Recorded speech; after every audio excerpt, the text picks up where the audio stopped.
right. Good morning, everyone.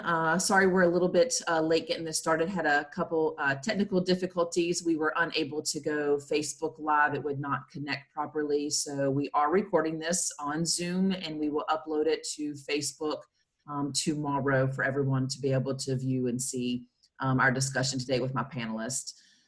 So thank you all from Page County and the surrounding areas that are watching and tuning in. I am Regina Hilliard, your president of the Luray Page County Chamber of Commerce and Visitor Center. On behalf of my panelists, who I'll introduce here in a moment, would like to thank you for joining us. Make sure that you are following our Facebook page at Luray Page County Chamber, so you can stay up to date on all the information that we've been posting about businesses and events and things like that in the county, as well as the Zoom events that we've been doing to stay up to date. If you are not also receiving our emails that we send out and you want to stay up to date with what we're offering, as well as everyone else in the county wants to offer, please email me and I'll be happy to add you to that email list so you can get those emails every Monday at 10 o'clock. Before I get started and introduce my panelists, I want to remind everyone that's on our presentation that our panelists are happy to answer any of your questions. So if you are connected to Zoom right now, you can send those questions in the Q&A section, not in the chat section.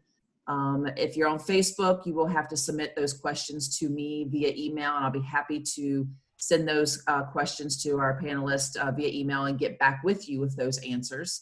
So once again, if you're on Zoom, put those questions in the Q&A section for the panelists, and then if you are watching later on Facebook, you can email us those questions or contact the town offices directly yourself.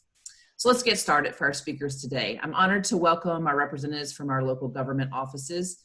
And my speakers today are Steve Burke, Town Manager of the Town of Luray. Terry Pettit is the Town Manager of the Town of Stanley.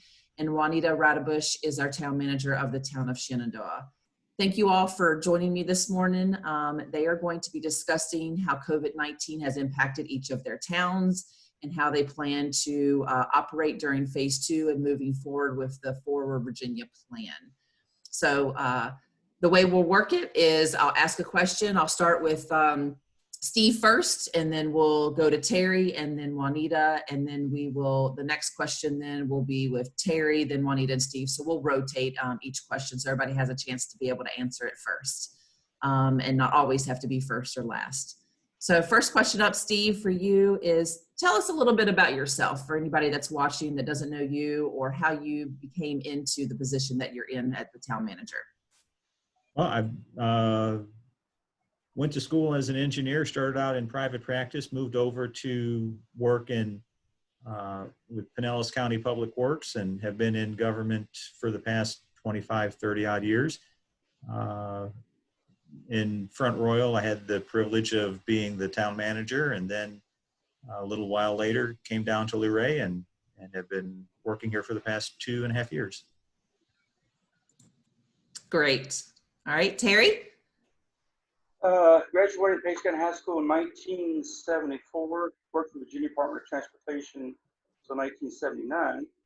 Got hired by the Town of Stanley Public Works Department. My first job was picking up trash off the back of the trash truck. As the town progressed, they needed a wastewater operator, so I went to get my certification through Virginia Tech, wastewater license. They needed a water operator, so I volunteered to go get my water license. They needed a zoning administrator, so I volunteered to get my zoning certification, and then my planning commission certification all through Tech. I was promoted to superintendent of public works in 1990s, and in 2002, when Mrs. Graves left and retired, I became town manager. Been town manager since then. So that's what happens when you volunteer a lot, huh? Yes. Volunteer to get educated. That's fantastic. All right, Miss Juanita. So I've lived in Page County my entire life, worked for the town for 21 years, originally hired as a town clerk and promoted to assistant town manager while keeping the clerk duties as well. And then when the town manager retired in 2017, I was promoted to town manager. Fantastic.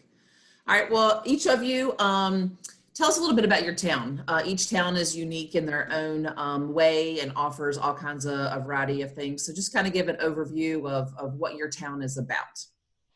And Terry, I'll start with you.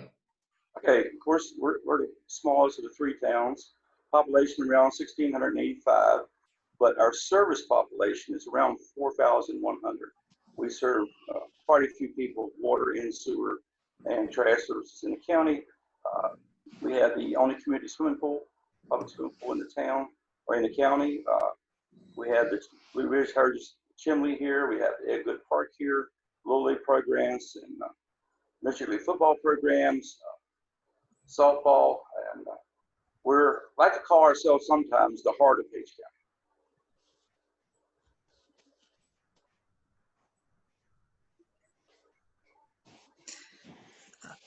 I think, Gina, you said for me to go next. So the town of Shenandoah was incorporated in 1884 as Milanese, name changed in 1890 to Shenandoah.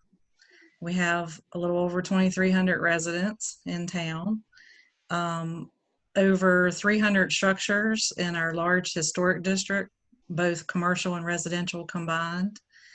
We have 6 great locally owned food establishments here in town, along with many little shops and places to visit. We've got a little museum inside Town Hall, currently fundraising for a railroad museum. Hopefully sometime in the not too far off future, we'll get to see that happen. Just the legendary Shenandoah River runs right through our town, so we have a large river park, public boat landing, public restroom facilities, picnic areas, walking track, and then we also have a 68-acre park for mountain biking and hiking, fishing in the pond, picnicking, large picnic shelters. So come visit us. All right, Steve. Sure, we've got about 5,000 people living in Luray, and we were established about 1812. We are the county seat of Page County. Wonderful park amenities similar to Stanley and Shenandoah. We are home to the best beach in the Shenandoah Valley at Lake Arrowhead.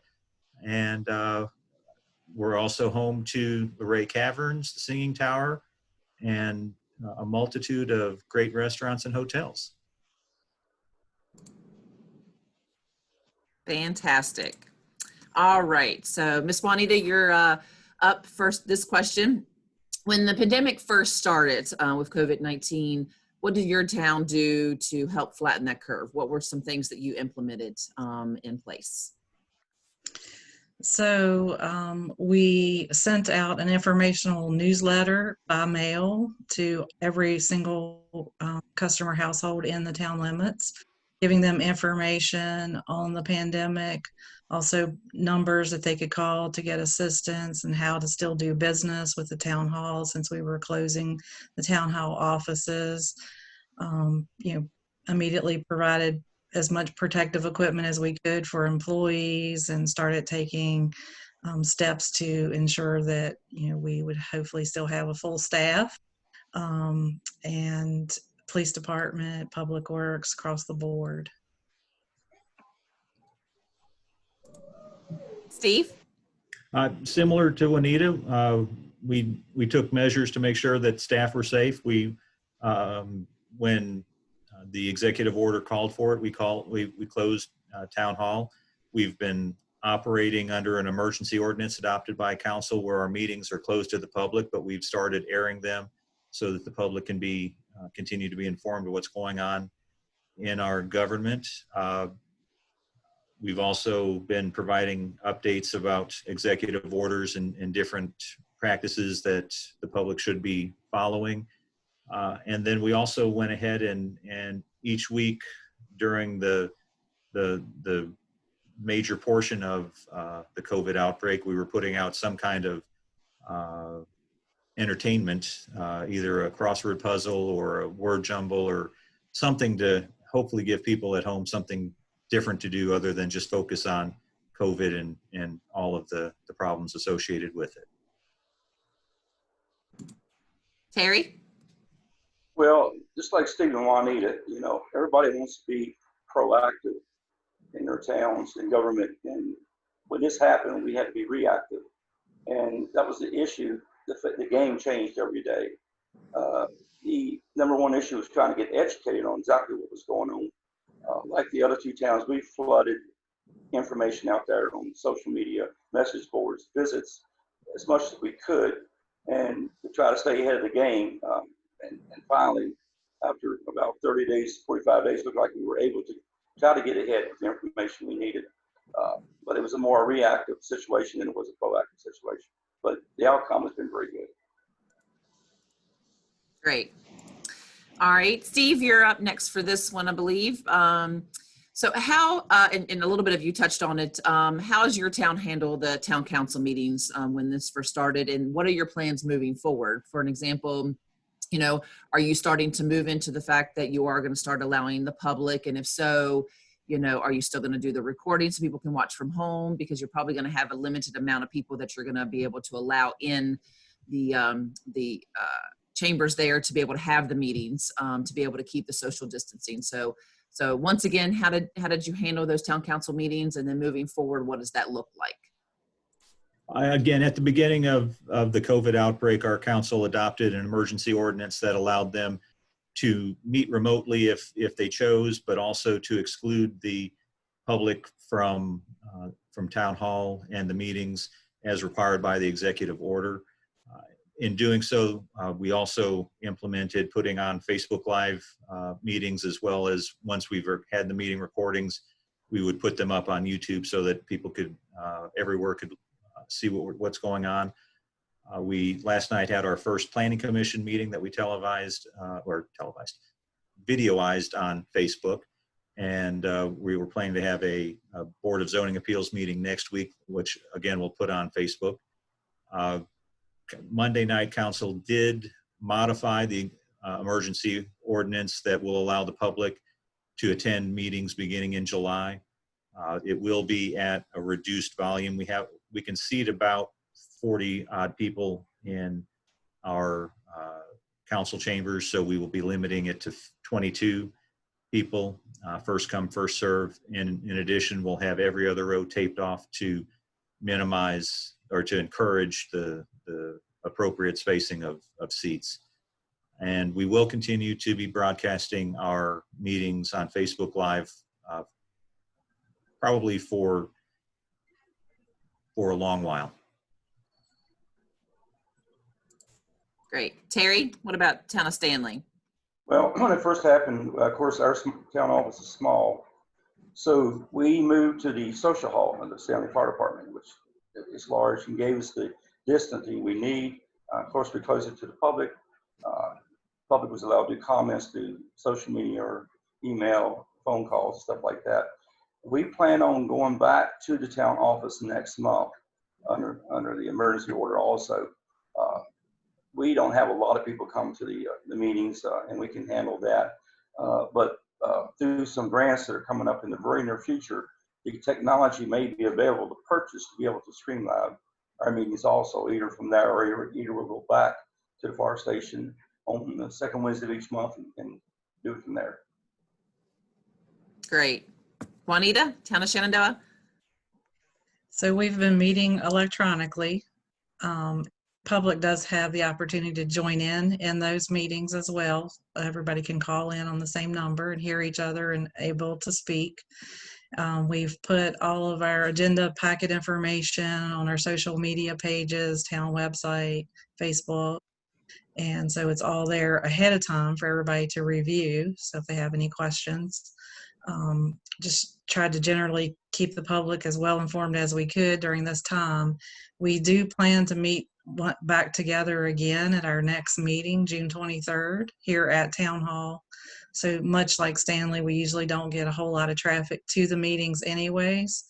So we'll limit, those to social distancing guidelines and whatever is required at the time. Great. Thank you for that update. All right, Terry, I believe you're up next for this one. With the decrease of all the tourism dollars, meaning, lack of people traveling during the pandemic and the lack of revenue for, TOT and lodging as well. How does each town plan to handle the loss of those revenues moving forward? Well, you hit right on it. We don't have a lot of tourism money coming into the town per se from tourism visiting the town, but we also depend on TOT money for the events we have throughout the year. That concerns us. We're kind of waiting to see what that's going to be. To be able to continue the events that TOT finance, we're going to have to finance to promote those, and that's going to have to come from somewhere in the budget. So it's kind of a waiting game right now. The events won't suffer because TOT money's up there. We will have the events. Okay, great to know. Juanita? So similar to Terry, we're small and we do depend on those TOT funds as well to help us promote events. So it is a wait and see kind of thing. We were fortunate that pretty much most of our businesses were able to stay open in some form or fashion. Restaurants doing takeout, delivery, curbside. So that was awesome. I think they were able to sustain, of course, lost revenue. It wasn't as high as it usually would be at this time of the year, but I think overall it seems to be pretty good. So it's still a waiting game though to see how it's going to turn out here after another couple months. So. Okay. Steve? Well, like Juanita, a lot of our businesses were able to adapt and to continue operating. We have seen a decrease in our meals taxes and especially our lodging tax. We're hoping that will rebound soon. Our council did just adopt our budget, and as part of the adoption, we identified a number of capital expenses, both projects and equipment, that we will be delaying purchase until we have a better confirmation as to the revenue has restored back to where we anticipate it will get to. Okay. And you all said it, as far as your businesses in your towns adapting, they did all a fantastic, fabulous job in regards to, offering, delivery when they never did it before, or now curbside, or, just being able to come up with some unique, different things to offer just to be able to keep that revenue going. And the locals did step up and support them during the time that the tourist wasn't traveling, for some of the ones that I spoke with. So shout out to all the locals for being able to still support them and leaving tips on the to-go, options, because the staff has, lack of revenue on that. So it was fantastic to hear all those great positive feedback from those. Another sort of budget question in regards to this would be, the next question would be, in regards to people maybe be able to pay their taxes or water bills or things like that. How did each town handle that in regards to understanding that a lot of these families in our community were either laid off or couldn't go into work or things like that, and obviously lack of revenue or income for them was a concern moving forward. How did you all handle that to be able to support your community, but at the same time, obviously that took a hit on your budget as well? And Juanita, I'm not for sure who's up. I lost track.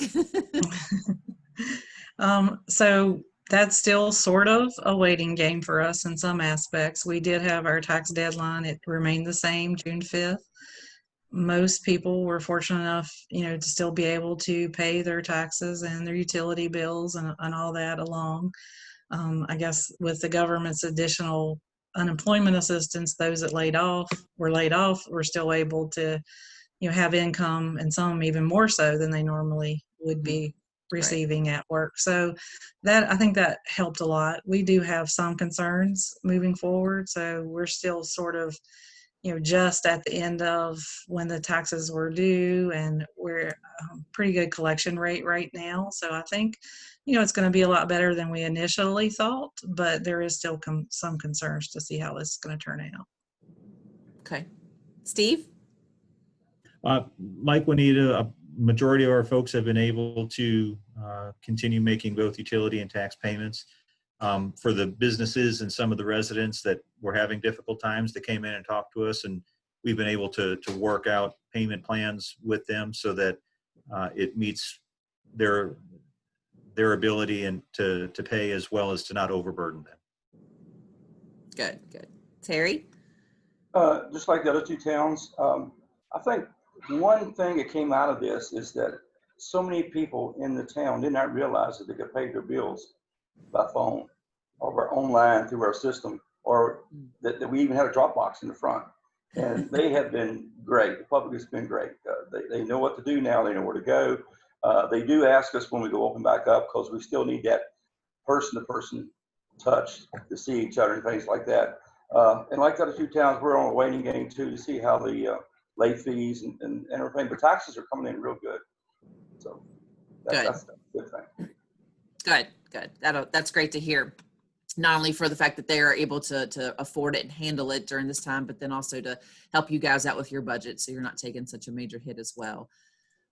Steve, I believe you're up for this. So in regards to events for each town for the future, for an example, movie nights, music festival, car shows, 4th of July, each town always has fantastic events and different. Everybody has something different to offer. Obviously, that kind of COVID put a halt on all of those events. Moving forward, how are you all adjusting to be able to bring those back, or are you canceled some, because of the fact that it's too much to handle and be able to properly social distancing and cover things? So how's each town handling their events moving forward? Well, we've primarily been postponing events. Our music and movie events have all been postponed until July. Hopefully by then we'll be in phase 3 and the number of folks that can gather will be greater than 20. We have continued our small group children's activity, our summer outside adventure program that started 2 weeks ago, and we're seeing a handful of kids participating, but it's been growing each week, so we're hoping that it'll continue to grow. And the downtown Get Down that had been planned for June, we're pushing that back to September. And hopefully we'll have a jam-packed late summer, early fall of a lot of events that should have been spread out throughout the spring and summer. But we hope that all of our residents will be able to enjoy most all of the events that we've got planned coming in July. All right. Terry? Just like Steve said, we have a lot of events on hold. Our swimming pool is ready, and the water is getting warmer every day, and we're just waiting for that go ahead under phase 3 to open up. We're sitting at the table weekly, several times a week, with parks and our staff trying to figure out when can we do, what can we open, what days can we open up the movie nights and things like that, and with a plan that doesn't interfere with Luray or Shenandoah. And like Steve just said, if everybody can hang on to the last of July, August, there'll be plenty to do and plenty of events going on nightly. All right, great. Juanita? So we do have to cancel our June movie night. We had hoped to try to do a drive-in, but we couldn't get everything in place with the transmitter, audio over the car radios, and that sort of thing. So we are having to cancel that, postponing. We'll hold it later in the year.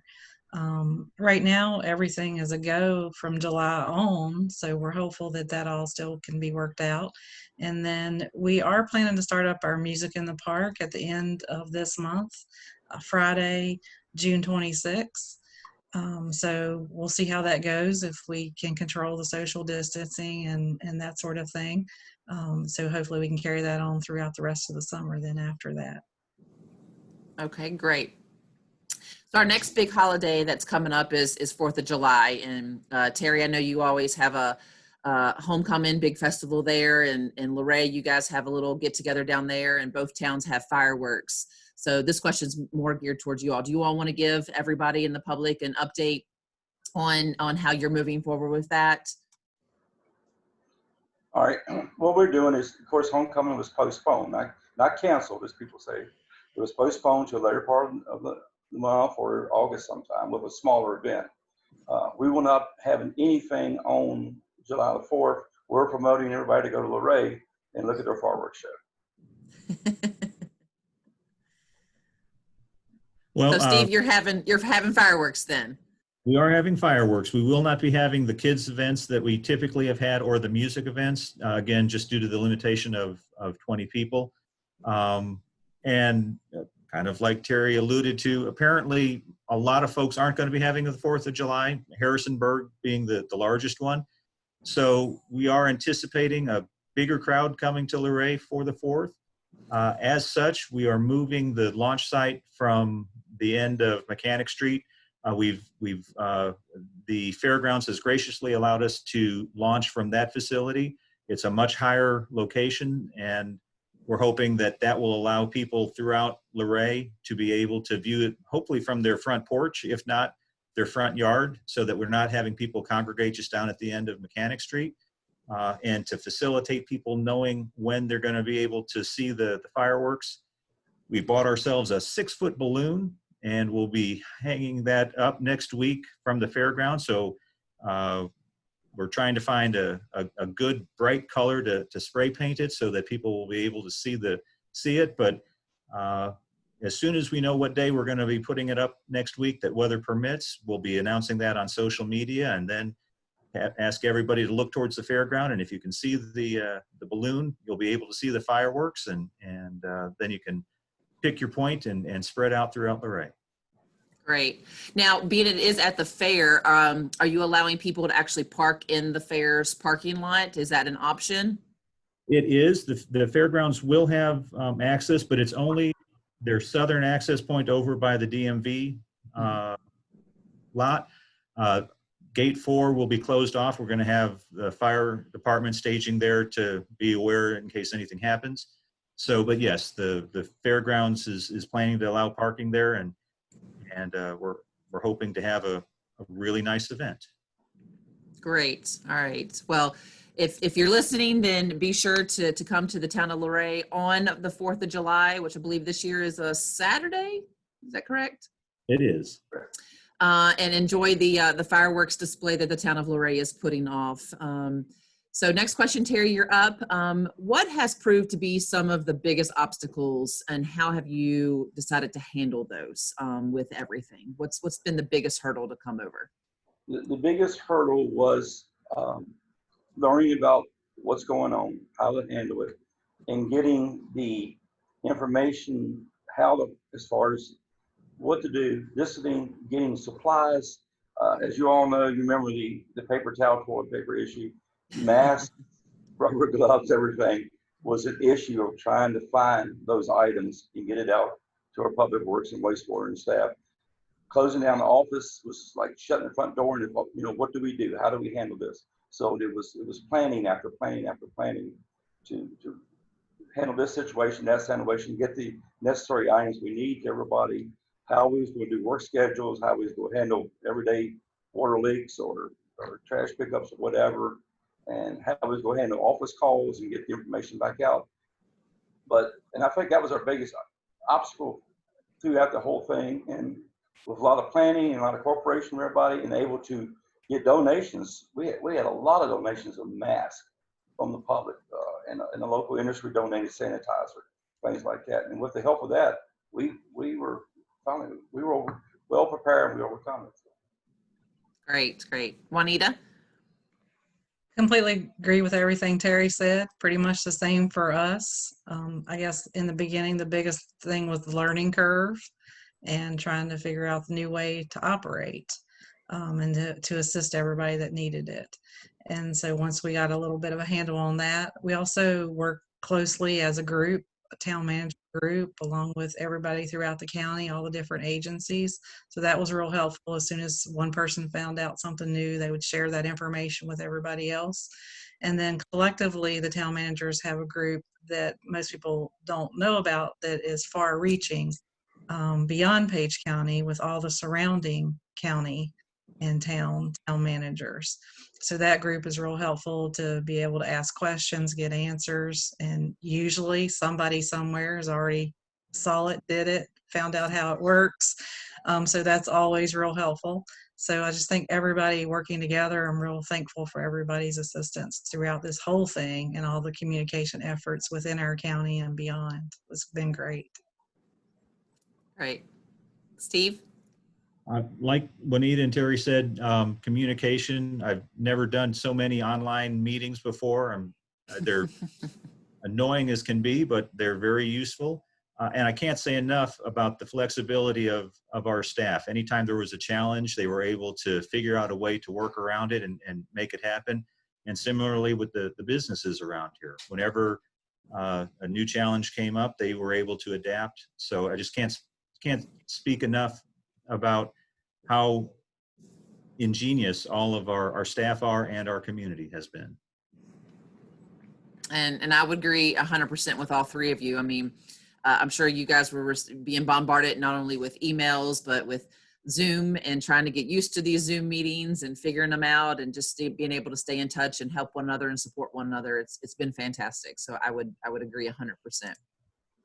All right, Ms. Juanita, do you think that everything that we've been going through, will it change the way that the towns conduct business or operate in the future? Or do you think that we will eventually be able to, over time, get back to normal? Or is there some things that, that you learned that you will probably keep in place? So I think it definitely changed the way everybody operates, how you react to things that we have in place now that we will definitely keep. We have protective plexiglass at the counters at town hall. We'll keep those. We'll keep hand sanitizer available for the public and employees, and just being more aware. I think since we've been through it, got through it, or almost through it, we can now know better the things to do and keep in place in the future. But overall, I think a lot of things will go back to the old normal as well. People are more relaxed. You can tell that if you go to the businesses and that sort of thing, and wearing masks and all the different things is become a normal. So I think we've got through it pretty good as far as Page County in particular. I mean, I know there's been some heartbreak and heartache with the deaths that's been experienced in our county, and everybody's aware of that and gives our sympathies to everybody who lost loved ones through that. It is a real thing. It's been very hurtful in those ways. And so I know that everybody's going to be more aware in the future. Steve? I agree with everything that Juanita said. I think we are looking forward to getting the public back in, more involved with our meetings and more in-person contact. But like Terry said, we are going to try and improve the way that we're able to broadcast our meetings. Typically, we would get anywhere from 2 to 4 people to show up at a meeting, and we've been seeing 600 people watch the meetings on Facebook. So anything that we see that as a positive to keep the public informed of what's going on. So we will try to improve how we communicate electronically in our future meetings. Sounds great. Terry? Just like Steve Juanita said, I agree. I think we need to get back to normal, a new normal. I don't think it'd ever be like the old normal, it'll be a new normal. I think the biggest fear we all have is we all know this can happen again. Might be 2 years, 5 years, whatever, it can happen again. We are prepared more for it, but we need to get information out there. We've learned through technology how to do that now.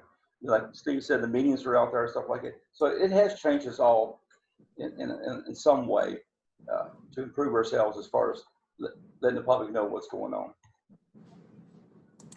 Okay. All right.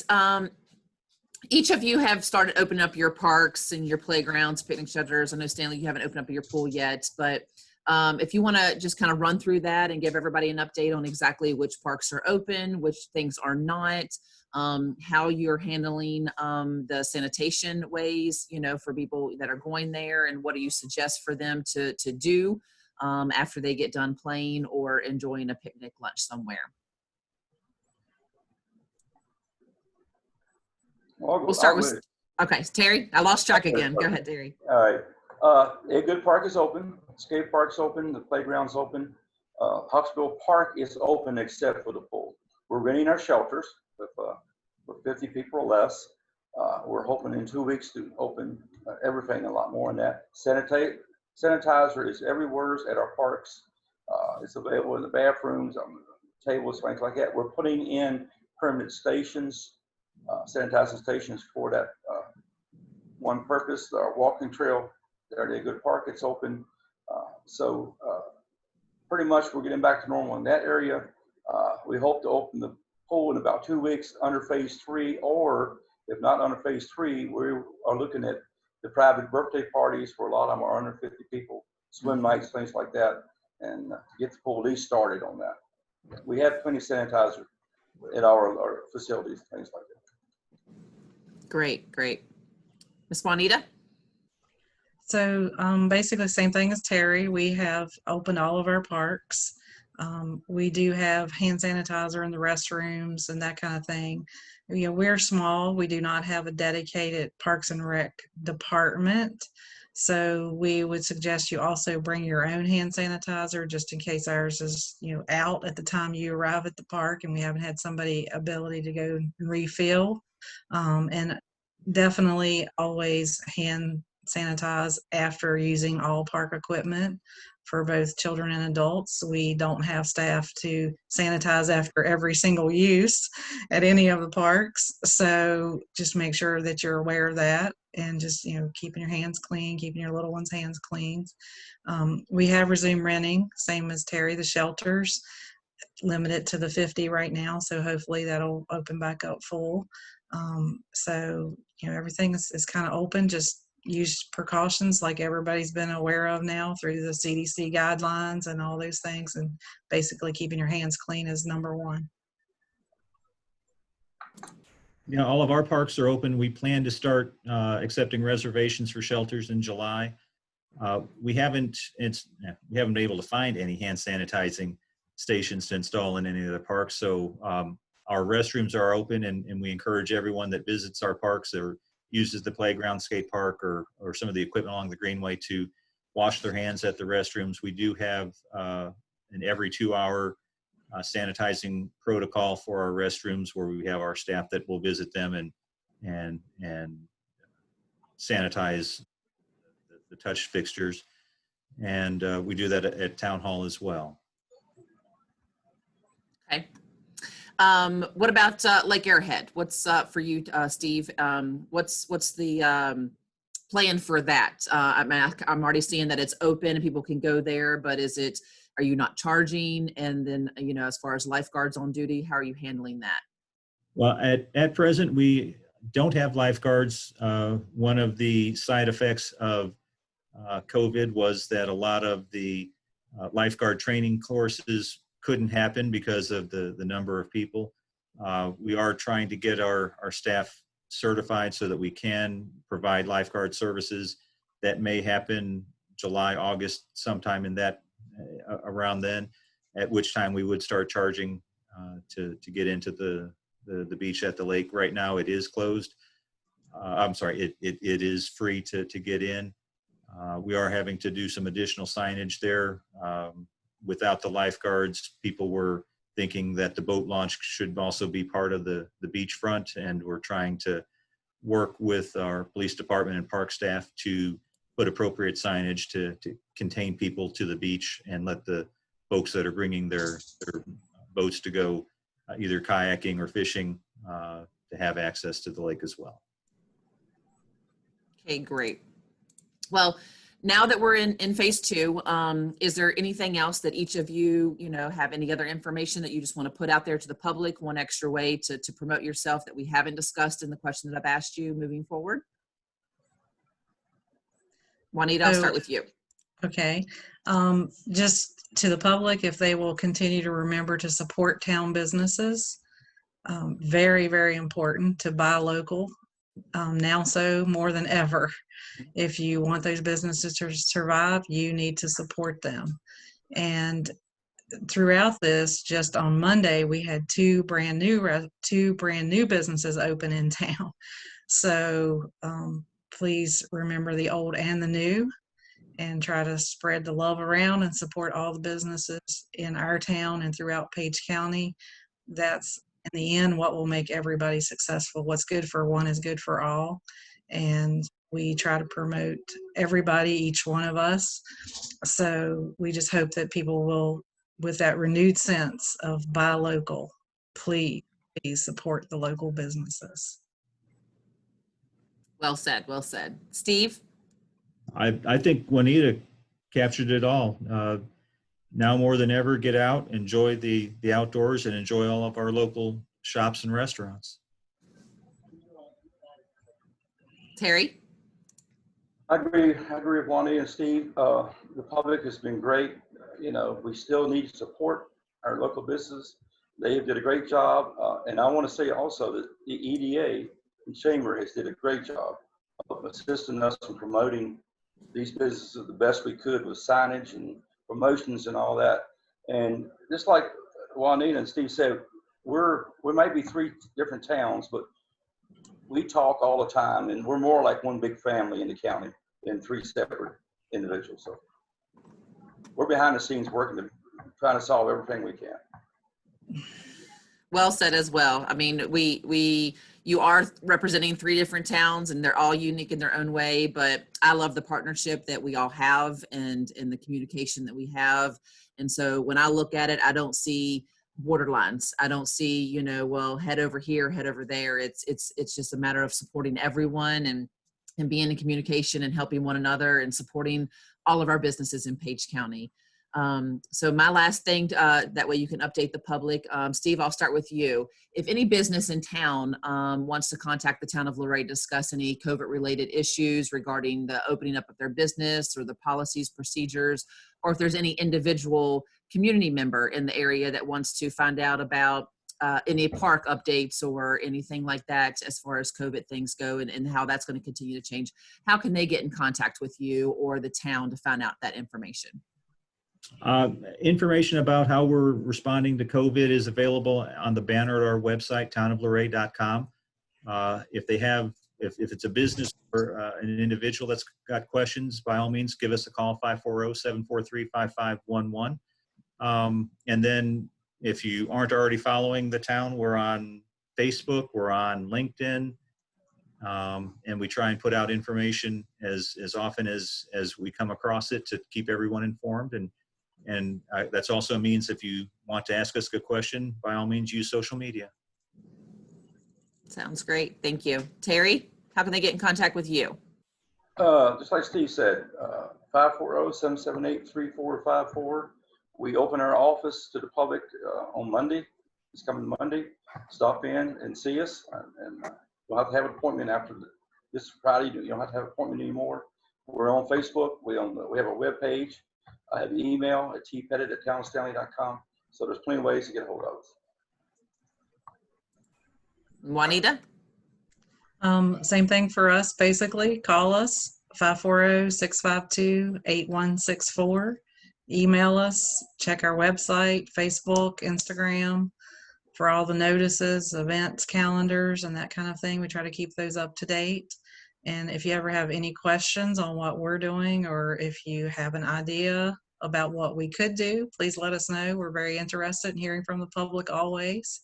And then if you want to know business-wise, you know, specifically for businesses, we'll try to help as much as we can, but refer to the governor's website, CDC guidelines, you know, all those things are available. And if you can't pull them up, we can help you with that. We do have a computer center here in our town. If you don't have access to the internet, you can come use the computer center as well. So just let us know how we can help. Fantastic.